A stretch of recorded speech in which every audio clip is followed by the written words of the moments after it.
दोस्तों स्वागत है आपका एक बार फिर से हमारे YouTube चैनल एजुकेशन मीट में। दोस्तों आज हम बात करने वाले हैं साझेदारी फर्म के विघटन के कुछ क्वेश्चंस के बारे में।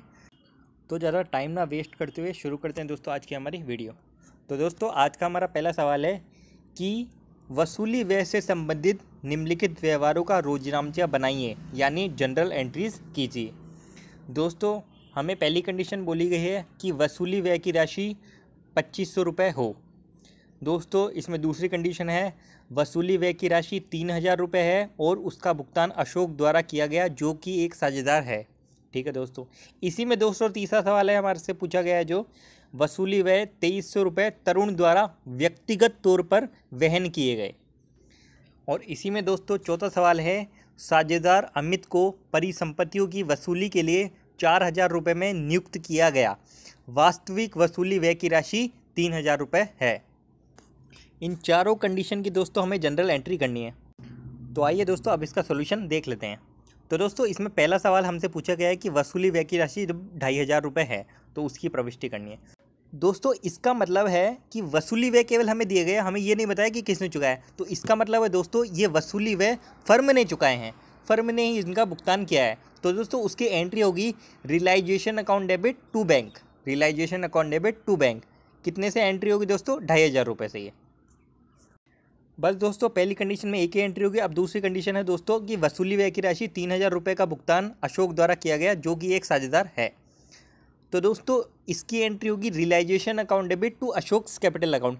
केवल बैंक की जगह हम यहाँ क्या लिख देंगे? अशोक कैपिटल। वहाँ पर हमने बैंक से भुगतान किया था, अब यहाँ पर किसी पार्टनर ने भुगतान किया है। तो realisation account debit to Ashok capital account 3000 रुपये से एंट्री हो जाएगी।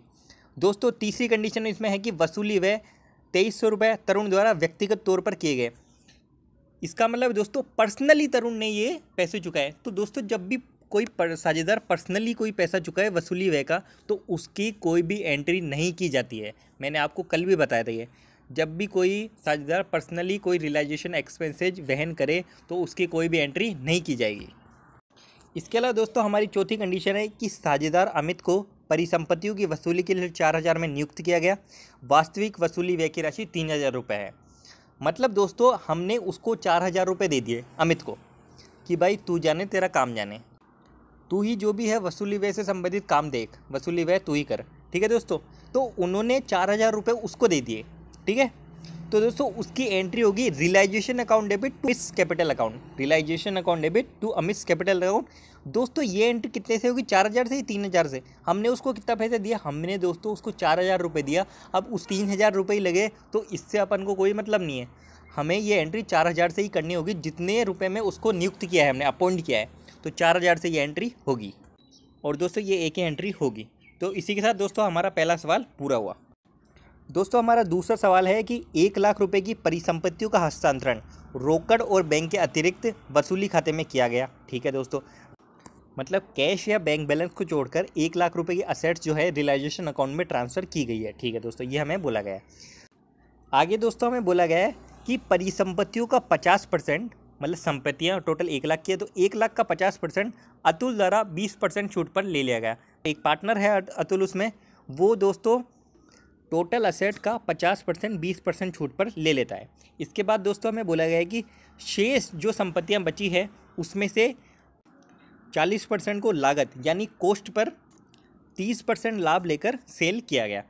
और दोस्तों शेष असेट्स का 5% बेकार हो गया, कुछ वसूली नहीं हुई और बाकी जो परिसंपत्तियां बची उसको एक लेनदार द्वारा उसके दावे का पूर्ण भुगतान के लिए इस्तेमाल कर ली गई। तो हमें दोस्तों बोला गया है कि परिसंपत्तियों से वसूली की रोजनामचा प्रविष्टि का अभिलेखन करें। मतलब दोस्तों जो भी हमें दिया गया है उसकी पूरी हमें जनरल एंट्रीज करनी है। कुल मिलाकर बात यह है। तो हमें दोस्तों सबसे पहले बोला गया कि 1 लाख की असेट थी वो हमने ट्रांसफ़र की रियलाइजेशन अकाउंट में, तो उसकी एंट्री दोस्तों होगी, आप जानते हैं, realisation account debit to assets account. Realisation account debit to assets account 1 lakh से ये एंट्री हो जाएगी। असेट का नाम नहीं दिया गया है, केवल हमें बोला गया तो हम असेट लिखेंगे। यदि किसी पर्टिकुलर असेट का नाम दिया होता तो हम दोस्तों वो नाम लिख देते।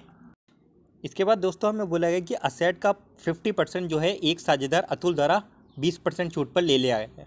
तो दोस्तों टोटल असेट है वो है 1 लाख की। 1 लाख का दोस्तों 50% होगा 50,000। 50,000 को अतुल द्वारा 20% छूट पर 50,000 का 20% दोस्तों होगा 10,000 रुपये। मतलब 20% छूट पर, तो 50,000 में से 10,000 रुपये लेस करेंगे, यानी 40,000 पर अतुल ने वो संपत्ति ले ली, कितने की, 50,000 की जो थी। तो दोस्तों उसकी एंट्री होगी Atul's capital account debit to realisation account. यहाँ पर दोस्तों बैंक में पैसा नहीं आ रहा, यहाँ पर अतुल की कैपिटल से हम एडजस्ट करेंगे। Atul's capital account debit to realisation account.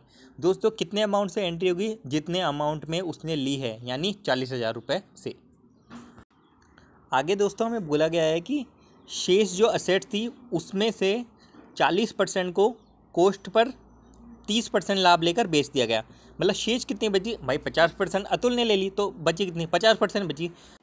और दोस्तों 50% कितनी है, 50,000, क्योंकि 1,00,000 टोटल थी, 50% उसने ले ली, मतलब 50,000 की उसने ले ली अतुल ने, और 50,000 की बची। तो 50,000 का 40% को 30% लाभ पर बेचा गया, मतलब 50,000 का 40%। 50,000 का 40% दोस्तों होगा 20,000। 20,000 को 30% लाभ पर, 20,000 का 30% दोस्तों कितना होगा, 6,000 रुपये, यानी 20,000 की असेट को 26,000 में बेचा गया। तो उसकी दोस्तों एंट्री होगी bank account debit to realisation account. कितने अमाउंट से होगी दोस्तों, 26,000 से। आगे दोस्तों हमें बोला गया है कि शेष का 5% बेकार हो गया, कुछ वसूली नहीं हुई, और बाकी परिसंपत्तियाँ एक लेनदार को उसके दावे के पूर्ण भुगतान के लिए कर दी गई। तो दोस्तों 5% तो बेकार हो गया, उसका कोई मतलब नहीं, हमें वसूली नहीं हुई, उसका भी हम कुछ नहीं कर सकते। और जो लेनदार को भुगतान के लिए दी गई उसका भी दोस्तों कोई भी एंट्री नहीं की जाएगी, क्योंकि उसका पूर्ण भुगतान हो गया। यदि लेनदार को कम मिलता या ज़्यादा होता उस संपत्ति का मूल्य जो लेनदार को हमें चुकाना है, तो हम कुछ एडजस्ट करते, लेकिन यहाँ पर उस संपत्ति से लेनदार का पूर्ण भुगतान हो गया, तो अब इसके लिए कोई भी एंट्री नहीं की जाएगी। तो इसी के साथ दोस्तों ये सवाल भी हमारा पूरा हुआ। अब आइए देखते हैं दोस्तों, हमारा अगला सवाल है कि निम्न स्थिति में आवश्यक रोजनामचा प्रविष्टियाँ दें। इसमें दोस्तों सबसे पहले हमें पूछा गया है कि 85,000 रुपये के लेनदारों ने 40,000 रुपये रोकड़ के लिए और 43,000 रुपये के विनियोग का अपने दावे के प्रति पूर्ण भुगतान स्वीकार किया। मतलब एक लेनदार को हमें 85,000 देने थे, उसने 40,000 तो कैश ले लिया और 43,000 रुपये का कोई इन्वेस्टमेंट ले लिया और अपना पूरा दावा स्वीकार कर लिया। इसके बाद दोस्तों दूसरा पॉइंट हमें बोला गया है कि लेनदार 10,000 के हैं, वे 18,000 रुपये की मूल मशीनरी को अपने दावे का भुगतान स्वीकार करते हैं। तीसरा पॉइंट दोस्तों हमें बोला गया है कि लेनदार 90,000 के हैं और वे 1,20,000 रुपये का भवन और 30,000 रुपये जो अतिरिक्त है वो वापस फर्म को रोकड़ के रूप में चुकाते हैं। तो इनकी दोस्तों हमें जनरल एंट्रीज करनी है। तो दोस्तों आइए पहला देखते हैं। दोस्तों पहला है, हमें 85,000 रुपये के टोटल क्रेडिटर्स हैं, उनको दोस्तों हमने 40,000 रुपये तो कैश दे दिया और 43,000 रुपये का इन्वेस्टमेंट दे दिया। तो दोस्तों जो भी इन्वेस्टमेंट हमने दिया, इन्वेस्टमेंट की कोई भी एंट्री नहीं होती, ये मैंने आपको बताया था। जब भी दोस्तों किसी क्रेडिटर वगैरह को हम असेट दे देते हैं उसके पेमेंट के बदले, तो दोस्तों उसकी कोई भी एंट्री नहीं की जाती। तो यहाँ पर दोस्तों एंट्री किस चीज़ की होगी, यहाँ पर जो हमने कैश दिया उसकी दोस्तों एंट्री होगी। तो उसकी एंट्री दोस्तों होगी realisation account debit to bank. Realisation account debit to bank 40,000 रुपये से ये एंट्री होगी। रियलाइजेशन क्यों लिखा, क्योंकि दोस्तों क्रेडिटर्स पहले ट्रांसफ़र हो गए रियलाइजेशन अकाउंट में, तो सारी एंट्री रियलाइजेशन के नाम से होती है, इसलिए दोस्तों। दूसरी कंडीशन दोस्तों हमें बोली कि लेनदार 16,000 के हैं और वे 18,000 रुपये के मूल्य की मशीनरी को अपने दावे के भुगतान के रूप में स्वीकार करते हैं। दोस्तों उन्होंने मतलब उनको 16,000 रुपये चुकाने थे हमें, और उन्होंने 18,000 रुपये की कोई मशीनरी ले ली और अपना भुगतान स्वीकार कर लिया। तो इस कंडीशन में दोस्तों मतलब उनको जो चुकाना था उसके बदले उन्होंने कोई असेट ले ली। जैसा कि मैंने बताया, उनके बदले यदि कोई असेट लेते हैं तो दोस्तों उसकी कोई भी एंट्री नहीं की जाती, तो यहाँ पर कोई भी एंट्री नहीं की जाएगी। तीसरा क्वेश्चन है दोस्तों हमारा कि लेनदार टोटल 90,000 के हैं और इसके बदले दोस्तों वे 1,20,000 रुपये के बिल्डिंग ले लेते हैं और 30,000 कैश के रूप में फर्म को वापस देते हैं। तो दोस्तों यहाँ पर जो 1,20,000 रुपये की बिल्डिंग ली है क्रेडिटर्स ने, उसकी तो कोई एंट्री नहीं की जाएगी। जो पैसा एक्स्ट्रा दिया है यानी 30,000 रुपये, उसकी एंट्री की जाएगी, क्योंकि 30,000 रुपये क्रेडिटर्स वापस हमें देंगे, क्योंकि उनका एक्चुअल पेमेंट तो 90,000 का ही था। तो दोस्तों इसकी एंट्री होगी bank account debit to realisation account, क्योंकि हमारे पास पैसा वापस आएगा। तो bank account debit to realisation account 30,000 से। तो इसी के साथ दोस्तों ये सवाल भी हमारा पूरा हुआ। आइए दोस्तों अब अगला सवाल देखते हैं। दोस्तों हमारा अगला सवाल है कि एक पुराने कंप्यूटर को पिछले वर्ष के लेखा पुस्तकों में यानी राइट ऑफ कर दिया गया था, मतलब बुक्स से हटा दिया गया था। एक साझेदार नितिन द्वारा उसी को 3,000 रुपये में ले लिया गया। यह मानते हुए कि फर्म का विघटन हो चुका है, उपरोक्त के संबंध में रोजनामचा प्रविष्टि दीजिए। मतलब दोस्तों पिछले साल हमारे पास एक कंप्यूटर था वो हमने खटारा मानते हुए दोस्तों क्या किया, राइट ऑफ कर दिया। बोले कोई वैल्यू तो है नहीं इसकी, तो हमने दोस्तों इसको बुक से हटा दिया, यानी राइट ऑफ कर दिया। अब दोस्तों क्या होता है, फर्म का विघटन होता है और वो कंप्यूटर 3,000 रुपये में एक पार्टनर ले लेता है। यानी इसका मतलब दोस्तों क्या हुआ, इसका मतलब दोस्तों हुआ मतलब वो बुक्स में रिकॉर्ड नहीं था। मतलब एक तरह से वो अनरिकॉर्डेड असेट हुई कि नहीं, क्योंकि रिकॉर्ड ही नहीं थी, हमने पिछले साल ही राइट ऑफ कर दी रही। लेकिन एक पार्टनर 3,000 रुपये में वो ले लेता है, तो हमारे पास क्या है, हमारे लिए फ़ायदा है ये।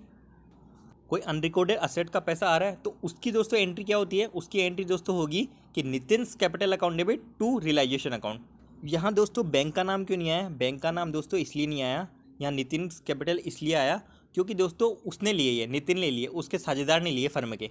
यदि दोस्तों किसी और को सेल करता तो दोस्तों यहाँ पर बैंक लिखते हम, क्योंकि ये पार्टनर ने ले ली तो उस पार्टनर का कैपिटल अकाउंट लिखेंगे। तो Nitin's capital account debit to realisation account 3,000 रुपये से एंट्री होगी। तो इसी के साथ दोस्तों ये सवाल भी हमारा पूरा हुआ। अब आइए दोस्तों अगला सवाल देखते हैं। दोस्तों हमारा अगला सवाल है, फर्म के विघटन पर निम्न व्यवहारों की क्या रोजनामचा प्रविष्टियाँ अभिलेखित की जाएगी। जिसमें दोस्तों पहली कंडीशन हमें बताई गई है कि गैर अभिलेखित यानी अनरिकॉर्डेड दायित्व का भुगतान किया गया 3200 रुपये का। दूसरी दोस्तों कंडीशन है, फर्म के एक साझेदार रोहित द्वारा 7500 रुपये के स्टॉक को लेना। इसके अलावा दोस्तों हमारी तीसरी कंडीशन है कि वसूली पर लाभ की राशि को 18,000 को साझेदार आशीष और तरुण में 5:7 के अनुपात में विभाजित किया गया। चौथी कंडीशन है दोस्तों हमारे कि गैर अभिलेखित संपत्ति यानी अनरिकॉर्डेड असेट से 5500 रुपये की वसूली की गई। तो इन सब की दोस्तों हमें जनरल एंट्रीज करनी है। अब आइए दोस्तों पहली कंडीशन देखते हैं। तो दोस्तों पहली कंडीशन हमारी थी कि एक अनरिकॉर्डेड लाइबिलिटी थी 3200 रुपये, उसका भुगतान किया तो बैंक से हमें पेमेंट जाएगा। तो दोस्तों एंट्री क्या होगी उसकी, realisation account debit to bank account, realisation account debit to bank account 3200 रुपये से ये एंट्री होगी। हमारा दूसरा सवाल है दोस्तों, साझेदार रोहित द्वारा 7,500 रुपये के स्टॉक को लेना, तो उसकी Rohit capital account debit to realisation account कितने से होगी दोस्तों ये एंट्री, ये दोस्तों एंट्री होगी 7,500 रुपये से। तीसरी कंडीशन दोस्तों कि हमें रियलाइजेशन पर प्रॉफिट दिया गया 18,000 और उनको 2 साझेदार तरुण में 5:7 के अनुपात में डिवाइड करना है, तो उसकी दोस्तों एंट्री होगी रियलाइजेशन अकाउंट डेबिट, क्योंकि लाभ है इसलिए पार्टनर्स का कैपिटल अकाउंट क्रेडिट किया जाएगा, तो realisation account debit to Ashish capital account to Tarun's capital account. दोस्तों 18,000 को 5:7 के अनुपात में डिवाइड करेंगे तो दोस्तों आशीष को मिलेगा 7,500 रुपये। इसके अलावा दोस्तों तरुण को मिलेगा 10,500 रुपये और रियलाइजेशन अकाउंट में हम लिखेंगे दोस्तों 18,000 रुपये। दोस्तों हमारी अगली कंडीशन है कि एक अनरिकॉर्डेड असेट थी, उससे हमें 5500 रुपये वसूल हुए, तो बैंक में पैसा आएगा दोस्तों, तो उसकी एंट्री होगी दोस्तों bank account debit to realisation account 5,500 रुपये से ये एंट्री होगी। तो इस तरह दोस्तों ये सवाल भी हमारा पूरा हुआ। तो आज हमने दोस्तों 5 सवाल कर लिए, 5 सवालों में लगभग हर तरह की जनरल एंट्री कवर हो गई है। और यदि कोई दोस्तों छूट भी गई होगी तो हम आने वाले वीडियोज़ में कवर कर लेंगे, जब और भी हम प्रैक्टिकल क्वेश्चन करेंगे। तो आज के वीडियो में दोस्तों बस इतना ही। वीडियो यदि पसंद आए तो वीडियो को लाइक करें, चैनल को सब्सक्राइब करें और शेयर भी करें। धन्यवाद।